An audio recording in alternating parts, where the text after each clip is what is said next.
The presence of the Lord is a very safe place that a lot of people don't truly access or enter. The presence of the Lord is accessible. It's for all of us, all his children, all the people who truly delight in him, who truly wants to get to know him. People don't know truly how to have that connection with the Lord when it comes to his presence. We've been taught to pray. We've been taught to seek him, but nobody understands that his presence is literally the key to a lot of things you've been asking, the questions of your heart, the questions of the world, right? It's his presence. And when you know that, then you can start dwelling in his presence. Hi, I'm Destiny. Welcome back to another episode of It's My Destiny Okay podcast. In this podcast, we teach truth, we give revelation and insights of the Lord. And so if you are new here, thank you for joining me. Click that like, subscribe, and comment down below. And if you have been here, thank you for just sticking with me and staying with my channel. There's so much that God wants to pour out in it.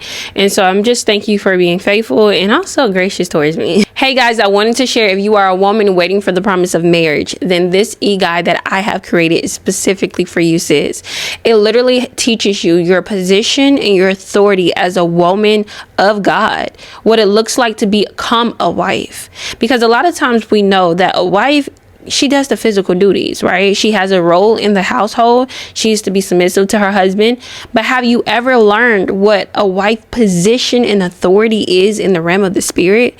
Do you know the enemy that she's combating and she's supposed to fight against? Do you know the prayers that she is supposed to pray over her husband and over her marriage and for her marriage?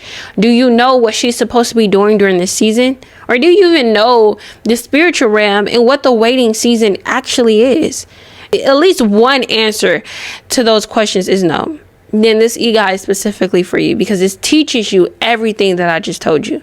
How to truly become that woman that God has destined you to be, so that you can walk into your marriage prepared, equipped, and ready to war and stand in the gap for your husband.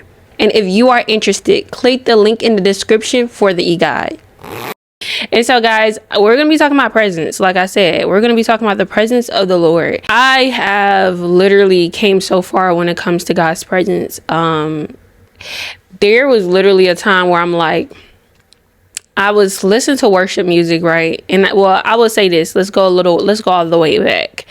There was a time where God had allowed me to go to this women's retreat. And so this women's retreat was so beautiful. So beautiful. It helped me understand what I truly love.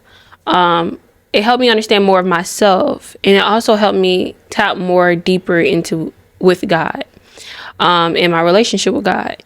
And so I came to this event, well, not event, but women's retreat on a purpose to truly experience God. The purpose of my heart was to truly experience God, to truly encounter him and just, hear from him and have this heaven experience. That was my sole purpose in my heart. And when I went to this women's retreat, it was so beautiful. The women's retreat was a place where we could kind of run away and go with God. You ever heard the saying, come away with me? That's kind of what God did with us. He told us, come away with me. And in the midst of that, all of us women who went to the women's retreat, we all kind of went away with God. And it was in Oklahoma. So it's not where I'm currently living. I went to Oklahoma. And it was my mentor. She kind of planned the whole women's retreat event, and another community as well also came. It was beautiful to have the mixture of communities, and we all kind of just went away with God. We came away with God, and what that looks like, because we can hear that word and you're like, okay, you God is telling you come away with me. What does that truly look like?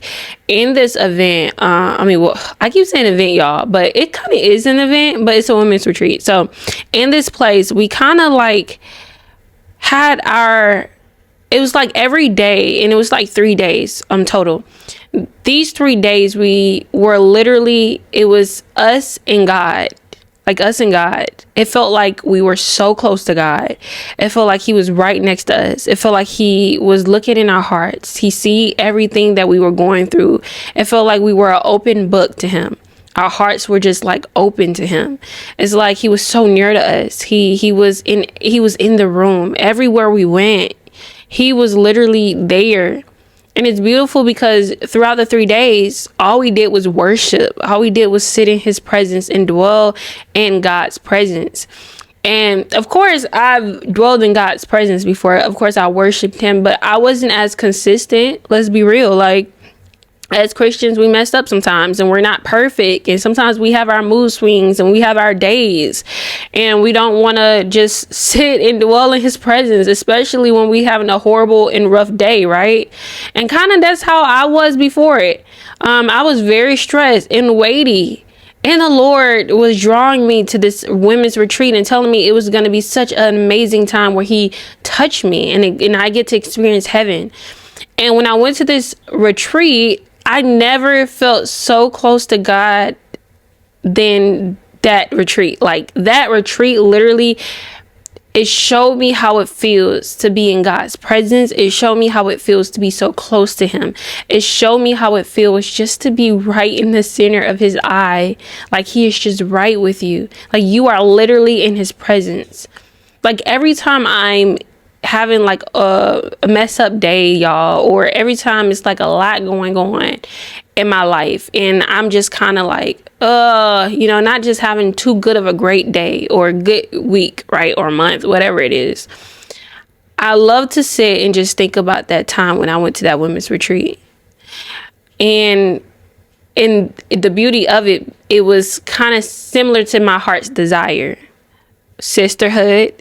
Not only sisterhood, but it was in nature. I love Oklahoma. It's so beautiful over there, by the way.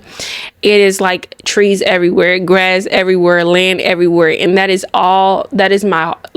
truly what I love. I love nature. I love all of it.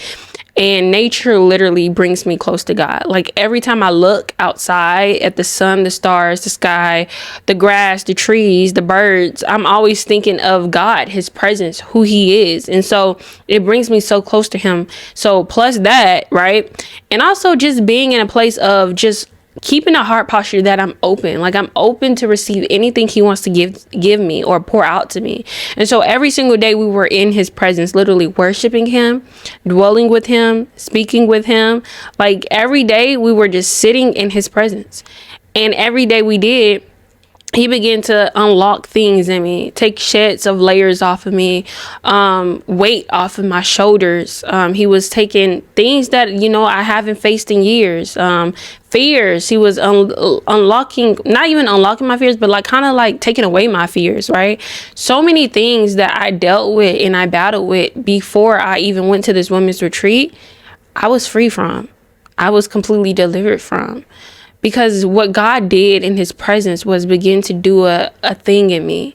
He began to take off layers that was weight that was over me.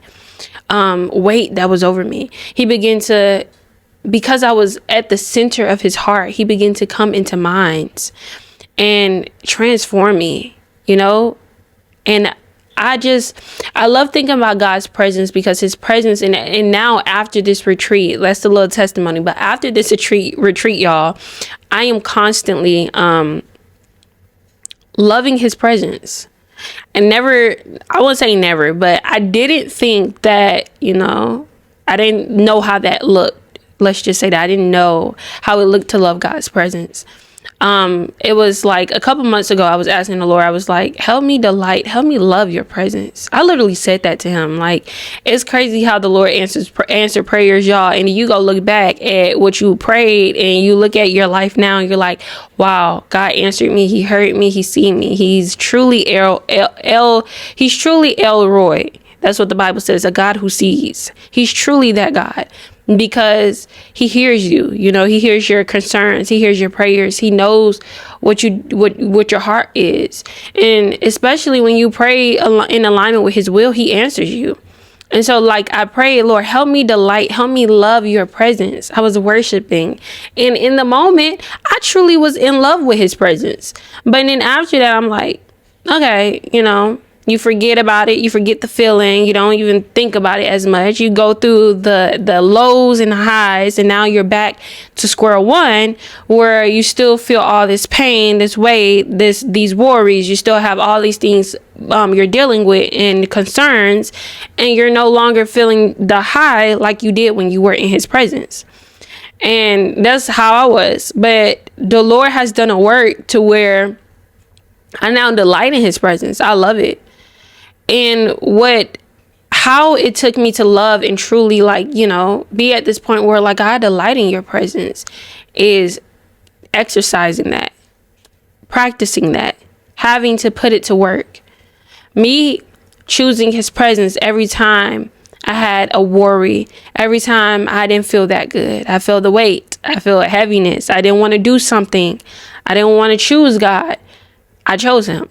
And by doing that, I started to delight in him and delighting in his presence. You can love God. And I'm not saying that, like, there's so many people, so many Christians that, you know, they might love God. They might truly have a desire and love for God deeply because you've been saved by him. You've been delivered by him. He set you free. He done a work in you. But you're like, but when it comes to his presence, I don't run to it when I'm not safe. I don't run to it when there's weight. I don't run to it when there's heaviness. I remember the Lord told me a while back, he said, Destiny, you're not making me your refuge. I was like, what? Yeah, yes, I am, Lord. Like, what are you talking about? Like, literally, that's how it was. But he was right. I wasn't. And of course, at the moment when I said that, you know, I'm just like a little like, what I do? Like, and I'm thinking of just my love for him. I'm not thinking of anything else. But as I start sitting with that and sitting with that word that he gave me, I'm like, you know what, Lord? You're right. I haven't. Because if I truly have, then when the storm comes, the wind blows, the rain pours, there's a lot of wind, I'm going to run to you to be safe. I'm going to let you be my shelter from the storm, right? I'm going to run to your strong tower because you are my strong tower, right? I'm going to run to you. I'm going to allow you to shelter me, cover me, keep me safe, hide me under your wings. And that comes from you choosing his presence, choosing him, his presence every single time that happens. And the more I have chose God's presence, the more I started to love it, because I not only, you know, just love the release that I get in him giving me peace and joy and all the great things in return, but I also started to love just the tangible feeling of it. Like it feels so like he's close to me, like he's in the room with me, like he's right next to me. And as I speak, I envision him being right next to me. And so it's like we think so physically because that's all we can see. All you can see probably is just this phone right in front of you. You know, maybe you're in your bedroom, maybe you're at work, maybe you're in the car, right? You just see what you see, but you don't see the spiritual. You don't see him sitting right next to you, comforting you when you need comfort, encouraging you when you need encouragement, hugging you when you need an embrace, wiping your tears when you're crying. We don't see that, but there is a God who does that and is in his presence. If you can't, and I was just reading in Revelations, if you cannot truly delight in God's presence now, then how will you when the time comes when he wants to dwell with you forever, for eternity?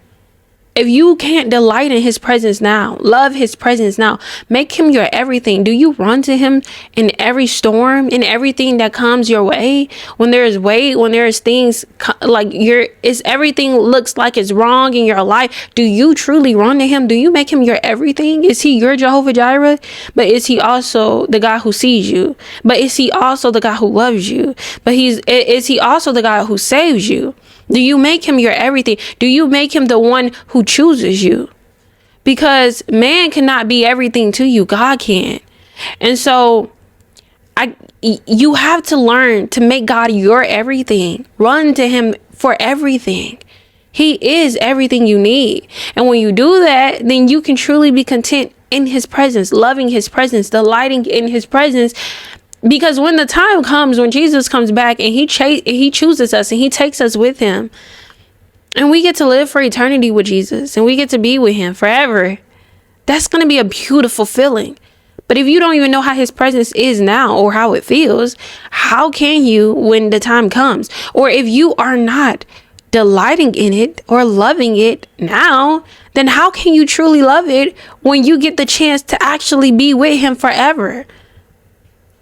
You can't just love him when you see him. You can't just love his presence when he's physically there with you. You have to learn to love his presence when you don't even see him in the room. But I know you're in the room because I feel you.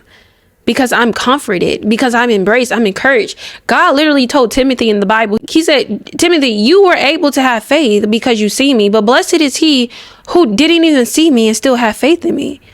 Can you have faith? And also faith without works is dead. So can you even delight in his presence without seeing him?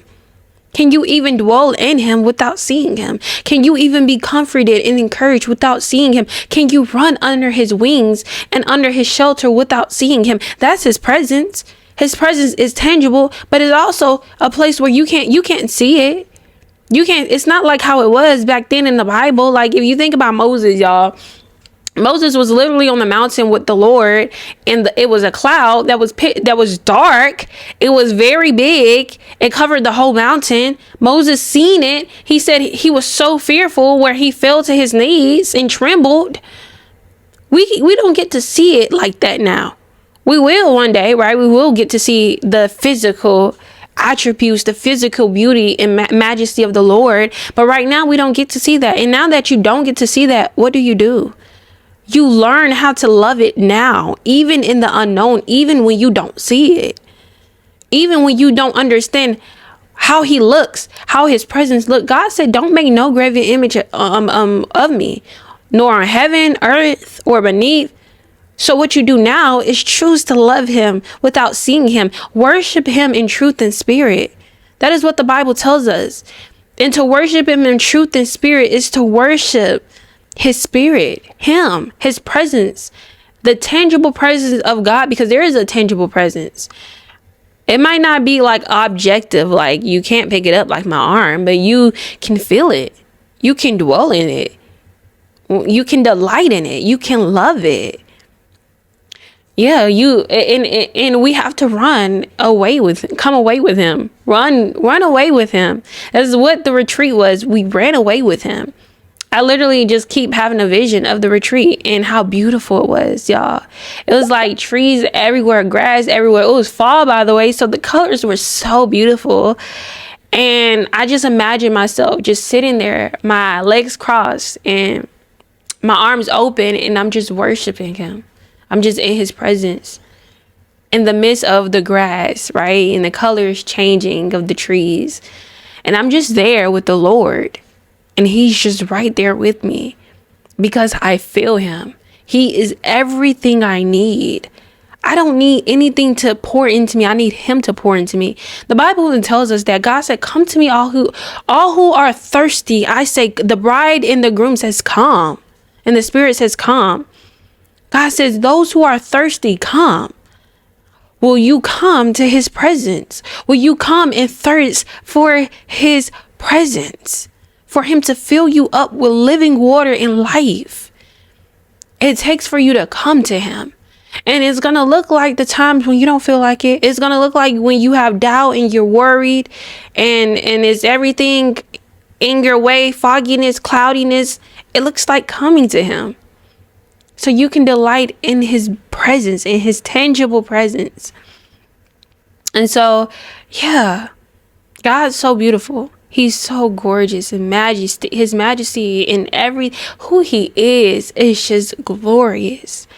And I haven't seen it tangible. Like I haven't seen it with my eyes, but because I've delighted in his presence, because I've dwelt in his presence, I know it is beautiful.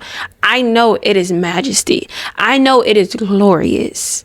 I don't even have to see a thing. God, I just know you are.